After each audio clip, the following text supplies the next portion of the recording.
नमस्कार मित्रों, आप सभी का स्वागत है CY एस्ट्रोलॉजर में। आज हम बात करेंगे नौकरी संबंधी कि नौकरी के लिए हमें क्या देखना चाहिए और कैसे देखना चाहिए। वैसे तो मैं KP कृष्णमूर्ति पद्धति का यूज लेता हूं, लेकिन काफ़ी जो लोग हैं मेरे पास जो क्वेरी आती है उसमें यही कहा जाता है कि सर आप पराशरी ज्योतिष से इसको बताएं। तो मैं दोनों तरह की ज्योतिष करता हूं और हम आज देखेंगे इस वीडियो में पराशरी ज्योतिष से कि नौकरी का भाव क्या होता है और नौकरी को कैसे हम प्रिडिक्ट करते हैं और नौकरी को कैसे देखते हैं। तो हमारे सामने ये जो जन्म कुंडली है ये हमारे पास आई थी, हम किसी जातक की कुंडली है, हमारे पास लगभग 2 महीने पहले आई थी, ये जनवरी 20-25 जनवरी के लगभग। तो इस जातक को नौकरी संबंधी बहुत प्रॉब्लम आ रही थी।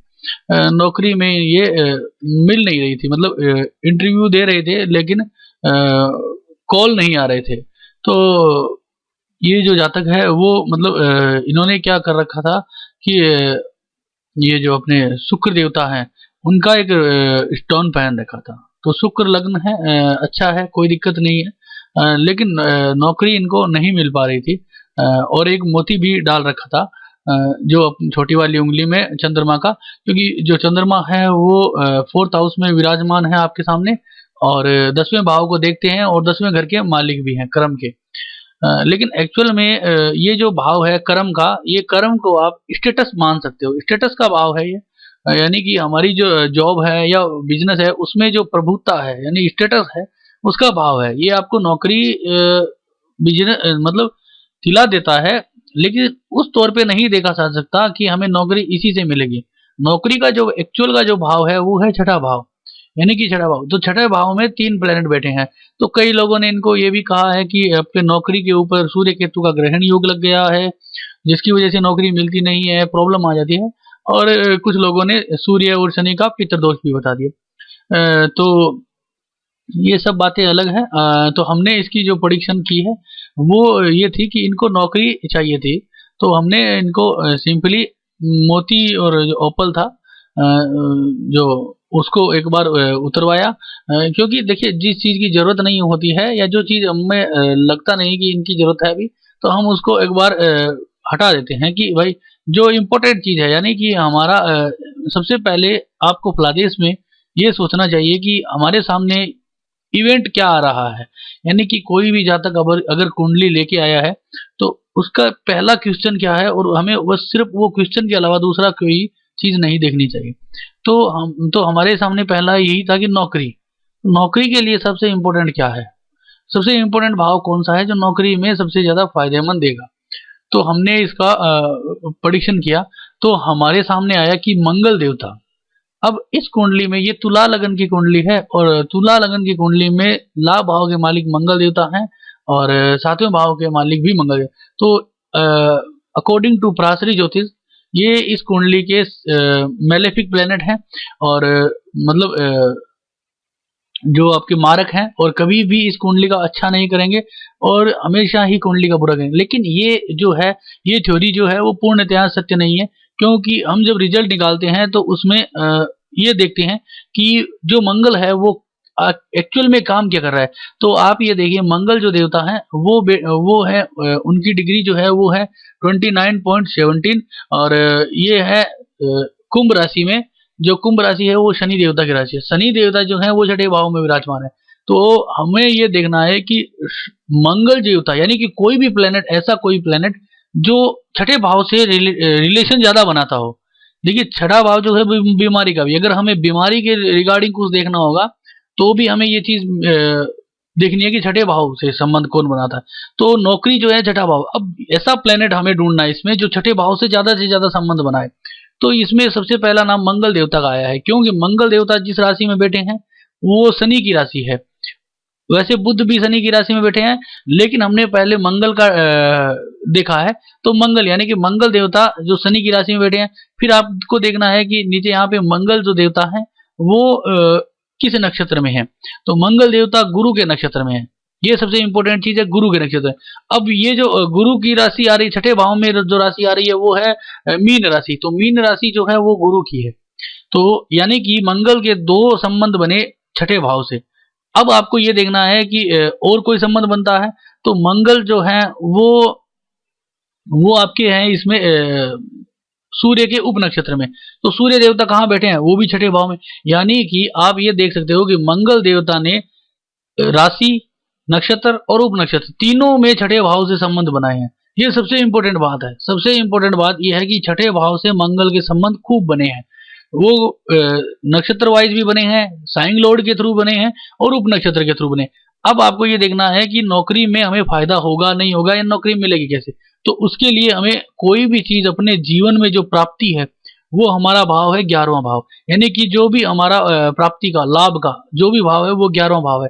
तो 11वां भाव में यहाँ पे राशि आ रही है सिंह राशि यानी कि लियो, और सिंह राशि के जो मालिक है वो है सूर्य देवता। तो सूर्य देवता यहाँ बैठे हैं छठे घर में। यानी कि अब देखिए ज्योतिष के अनुसार कि मंगल देवता कॉम्बिनेशन जो बनाते हैं वो बनाते हैं 5वें घर का, छठे घर का और 11वें घर का। 5वां घर जो है वो हमारी बुद्धि का है, एजुकेशन का है, जो इंटेलिजेंस पावर है उसका है। छठा घर जो हमारी नौकरी का है और उन दोनों में लाभ दिलाता है वो 11वां घर है। तो इस वजह से हमारी जो कुंडली है उसका जो सबसे इंपॉर्टेंट ग्रह है वो जो मतलब नौकरी को रिलेटेड वो बना है मंगल देवता। तो आपको इस कुंडली में जब भी आपको नौकरी संबंधी प्रॉब्लम आए तो मंगल देवता से रिक्वेस्ट करनी है, यानी कि मंगल का मूंगा आप धारण कर सकते हैं जिससे कि आपको ये फायदा हो।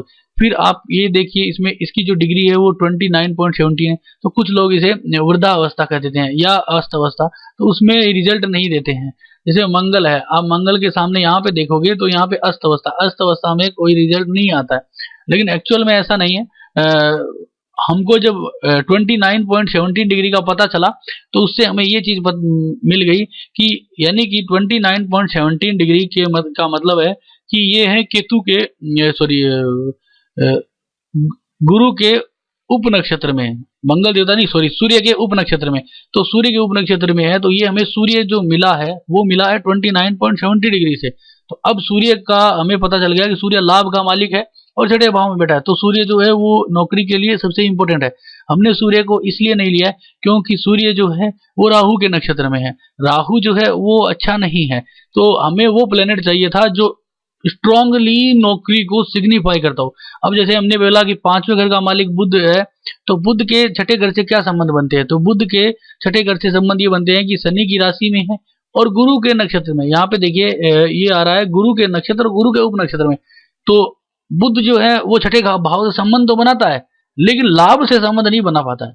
सबसे इंपॉर्टेंट चीज है लाभ यानी प्राप्ति यानी गेन। तो यहाँ पे आप देखिए बुध जो है कुंभ राशि में, तो शनि से संबंध बन गया छठे घर से। अब यहाँ पे आप देखेंगे तो गुरु के नक्षत्र में है और गुरु के ही उप नक्षत्र में है और गुरु के ही उप नक्षत्र में है। तो यानी कि ये छठे भाव से तो संबंध बनाया, वो तो हम नौकरी के लिए देख सकते हैं, लेकिन लाभ से संबंधी बनाया यानी कि प्राप्ति से संबंधी बनाया, यानी कि जो गेन मिलना है उससे संबंधी बनाया। उससे संबंध नहीं बनाने की वजह से ये हमने बुध को यहाँ पे नौकरी के रिगार्डिंग रिजेक्ट कर दिया। नौकरी के रिगार्डिंग हमने जो सेलेक्ट किया है वो है मंगल, क्योंकि मंगल के संबंध छठे भाव से तो बने ही बने, साथ में लाभ से बने। तो ये आपको हमेशा परीक्षण में ध्यान देना है।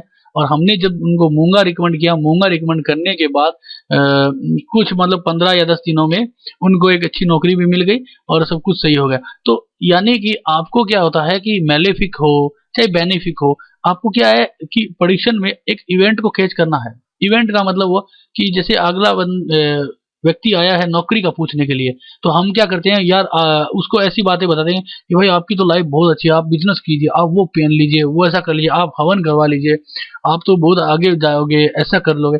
ये सब बकवास नहीं करनी है। उसको जो प्रॉब्लम है उसी को समझना है, उसकी प्रॉब्लम को समझना है कि वो व्यक्ति क्या कहना चाह रहा है, उसको उस समय क्या चाहिए। तो उसको नौकरी चाहिए तो नौकरी से रिलेटेड ही उसको वो बताना है कि आपको नौकरी यही प्लेनेट दिला सकता है। अब वो मेलेफिक है वो बेनिफिक है, ये चीज को आप साइड में रखिए। पहले आप ये देखिए कि वो जल्दी से कौन सा रिजल्ट देता है।